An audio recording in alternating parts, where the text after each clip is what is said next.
Morning, Steve. Morning. No more cup ties. I think only a couple of weeks off. Thank in goodness. March, but from now it's full speed ahead until May. Yeah, I mean, there's no disputing that we're very disappointed with what happened last week. But in hindsight, the 4 or 5 young players we played, alongside 3 or 4 players who'd been out for a long time, made it hard work for us. However, I do think it was invaluable for the young players, and also, more importantly, it was for the players who'd been out for 2-3 months to get some sort of football in them. And so we're disappointed with the cup tie, but look, we're going to be judged on what we do in the league, and rightly so. So another big game again tomorrow, and we're now into beginning the end of January, and with less than 20 games to play after tomorrow, then all to play for. A different challenge tomorrow and another new manager. Well, I mean, we seem to be having a lot of new managers becoming the trend, hasn't it? So Forest have made a change, and last week, of course, they have a wonderful victory in the cup themselves, and that just goes to show how bizarre football is, you know. So we're expecting a difficult game. They've got some good players, Nottingham Forest, like a lot of the Championship teams. It'll be a tough game. I think we faced 5 new managers in 2017, won 4 of them. Is there anything in particular you do in preparation? I should have had that stat, not you. Well, there's that many changes now, whether you're in the Premier League or the Championship in particular. There's a change. Seems to be 2-3 every other week. So yes, we'll come up against a new manager, so we'll have new ideas. So for me, it's not the manager we take on, it's the team and how they perform. And the team, the last couple of games in particular, away at Middlesbrough and the home win to Bristol City, was arguably as good as we've been all season. So it's important we keep that form, and if we do, then we'll give ourselves a chance. It'll be lively there, especially off the back of the Arsenal result. Yeah, I mean, look, it goes to show Nottingham Forest, with a big club, big tradition, big history. You know, we've been in this division now for 15, 16 years. Big support. It'll be, yes, a big game, and that's what they are. You know, we're live on the TV again, all to play for. We're taking and sold out our allocation as always. So let's hope we can go and perform like we did the last couple of weeks, and get a good result. What's the atmosphere been like here, particularly among the first team players since Bristol City? Well, there's nothing quite like a good performance against one of your rivals. But look, it was that long ago now, it's 2 weeks. So the important thing for me is always be consistency. And consistently wise, even though we never got the results, take away the cup tie, we had a bad 45 minutes against Brentford. Up until then, we did okay at Derby, made mistakes, did okay at Sheffield, against Sheffield, big games, made mistakes. But our actual performances were decent. They were a level which I've now come to expect. And if we get to the level of performance, then, as I keep saying, we'll give ourselves a right good chance. And injury-wise, where are we at? Well, I'm waiting on still on Jedinak, and unfortunately John Terry rolled his ankle on Wednesday, and he's a doubt as well. He's just got over his injury, and unfortunately trained on Wednesdays, rolled his ankle slightly, so we'll see how he is. And Scott Hogan, how's he getting on? Scott Hogan's fine, trained all week, so he's fine. And Andre Green got another hour under his belt last night? Yeah, Andre has got another. We decided that to get another hour under his belt after being out for so long would be good for him. So we've done that. We played him last night and he's got through it, which is good. Other than the couple you mentioned there, is this kind of the most of the squad you've had to pick from for a long time? Well, I think that was really important, that I needed to have. Going forward, we hope that we have a bit more luck than we've had for the first half of the season. And fair play to the squad, they've managed to cope, because when you analyse it and look at it, we've had big players missing for months. Kodja, Grealish, Terry, Jedinak, all big players for us. So hopefully, touch wood, the second half of the season we'll do better with injuries. I know this won't be the first time you get asked today, but any update on the transfer situation? Well, I think everybody knows and understands the situation we're in, and there's going to be a lot of Villa fans are tuning in to And I think I've been pretty clear that, you know, with the financial situation at the club at the moment, we're not in a position to go out and spend millions.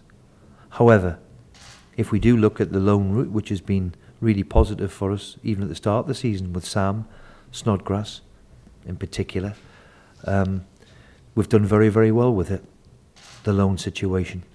Josh Onema's another one. So we'll try and go down that route. We're close to one or two things to bring in, but until you get over the line, then I can't really reveal. But we're particularly close to one, and let's hope it can happen. Okay, and just lastly, VAR was used a couple of times this week. What have you made of it so far? Well, the big thing is there was a big debate on Hazard, and was it a penalty against Arsenal? You remember the one, the Chelsea one? Even with VAR, is that a penalty or not? That's my only concern. If it gets the majority of the decisions right, then we're all for it. But there's going to be a time in a big game where even VAR is going to look at it and say, is that a penalty or is it not? You know, and let's hope they can get the right decision, because I think we're all in it for one thing. If big games are decided by controversy, then it's not great. However, so if it can improve us, and it can improve the standard, then all for it. Cheers, Steve. Thank you. Steve, you mentioned, I've got to go up with your transfers, as you probably appreciate. Yes. Pick up the scab that you don't want opened. The one that you're close to, the ones we've been told about are Peugeot and Amate at Leicester. Is there anything in those two? I think, Rob, I would love to give you names. I think it would be really brutally unfair of me to do it. And I know everybody likes to listen to the transfer stuff and this, that and the other, and I'm no different. And I think it would be really unwise of me to speak about players at other clubs. But, you know, we are particularly close to one, not particularly them two you've talked about. So until we've got them and got them over the line, out of respect to the clubs we're trying to do business with, then I can't really reveal. I've got a big list here, haven't I? Have you got a big list? I've seen lists and lists and lists and lists, but if we're close to, you know, we'll do one or two. That's what we'll do. You know, we are getting people back in the building through injury. We're getting them back. Of course, Codger's the big one where we're missing. So let's see what we can do. What about outgoings? I know if you could maybe get one or two out, that might free up some cash. Has there been any inquiries about your player? Well, we've had one or two inquiries that we don't want, and you know, this time last year, you know, I left ourselves short in a striking area to generate some funds. The way we are at the moment, I'm very, very pleased with the squad. The squad's proved to me that we're capable. However, there's nothing quite like a fresh new face to just give everybody a lift. So if we can do it with the right one, and it's a loan deal, then we'll try our utmost. But if not, I'm determined to keep hold of our big players because they've been important to us. And as I said repeatedly, they give ourselves a chance, even with the loss of the big players we've had injured. So they're coming back. The squad itself is bigger and healthier than it's been. 3 weeks ago against Middlesbrough, we had 9 players missing, sickness ravaged everywhere, and the squad managed to go and win. The team managed at Middlesbrough. So we know we're capable. So I'm not prepared to let anybody out unless obviously they drastically need to go, but certainly not to generate any funds. I'm not really interested in that. And you don't want to tell us any of the confidential stuff about who might come in for who? You've got to keep that under wraps. No, I'm going to be ultra boring and not tell you, Rob, which you would expect. Sometimes managers want to have a little bit of a rant and say, do you know what? It's not welcome, this inquiry. It's come from so and so. They're not having it. Yeah. Well, no, we haven't gone down the route of that just yet. So nothing really to report. In fact, Rob, we've been very, very quiet, which I hope remains the same.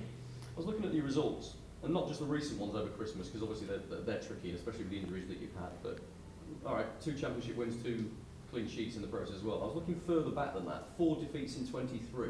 Yeah, that's a better stat for you. Doesn't that show you? Well, I think that's the most important stat of the lot. And of course, in there, you know, we had a bad 45 minutes at Brentford. Is the standout one. Consistency-wise, four defeats in 23 gets you near enough where you want to be. And that's the important one. Over the course of now 6 months we've given ourselves a chance. Ideally, we'd like to be 4 or 5 points better off. Wolves are the outstanding team at the moment in the division and look as if they're going to romper. The rest of us are now battling away for second, and of course if you can't get second, then can you get yourself in the top 6? After a difficult start for us, over the past few months we've kept a consistency which hopefully can sustain till the end of the season. New manager at Forest, as you've mentioned. I want to ask you a broader question about management though, because you've been in this game a long time now. Have you ever known a time where a manager's position has been this fragile? We've always talked about it, we've always said managers don't get time. Is this as bad as it's ever been? Yes. And now, the way it is, and the way I speak to other managers too, having me time back again, I don't think myself, even though I love the game for a long, long time, I've been in it now, something like 40 years, I think I would think long and hard about going into it, because some of the younger ones were losing to the media, and now I can fully understand why. Somebody like Jamie Carragher, for me, should have stayed in the game, and all that enthusiasm he's got on the television should be put to use on a training pitch, in my opinion. But I can really understand why now he's gone down the route he's gone, because the manager's job now is just bordering on being ridiculous, because you don't get time, you have to be instant, you can be out in 3 months, even a new manager. So we all understand it, we all want a bit more of it, we're all still want to do it because football's in you. It becomes like a drug, you know, it becomes part of you, and you get addicted to it. But certainly, as for managers now, it's totally ridiculous. And when I see big people like Wenger, Mourinho getting stick, then I do question everybody to say, well, if them two are getting stick, then what chance have us mere mortals got? Because, you know, what they've done, what they've achieved, you know, they've been great and they are great. But the way it is at the moment, it's off we head, and that's unfortunately the way society is at the minute. You must have come across Ita. Yeah, not a lot. He was successful before, wasn't he? He's done a decent job at Middlesbrough, got them promoted, and then seemed to, you know, well, whether he's walked away or left. But I wish him the best of luck. I don't really know him personally, but socially I've known him once or twice in his company, had a cup of tea with him, but I wish him the best of luck. Final question from me. Two great old clubs, aren't they? Villa and Forest. I mean, yeah. Two of the founder members of the football league. Well, I think that's the biggest challenge of what we all have, being manager of Villa, and even at Forest. They've got a big history, big tradition, big support. Does that weigh heavily around your neck sometimes? Yeah, well, it shows you how hard it is to get out of the division, because I think Forest have been here now for what, 15 years, 16 years maybe? Same goes for Leeds, Sheffield Wednesday. I can give you big traditional clubs, and now we find ourselves in the same situation. That we're Aston Villa and everybody scratched their head, well, they shouldn't be in the Championship. We are. You know, big club in the Championship. To get out is arguably more difficult with what goes with it than a smaller club, because there's no real expectation. With history and tradition, big crowd, big support brings expectation, and that becomes sometimes a big burden for a Championship player to sustain.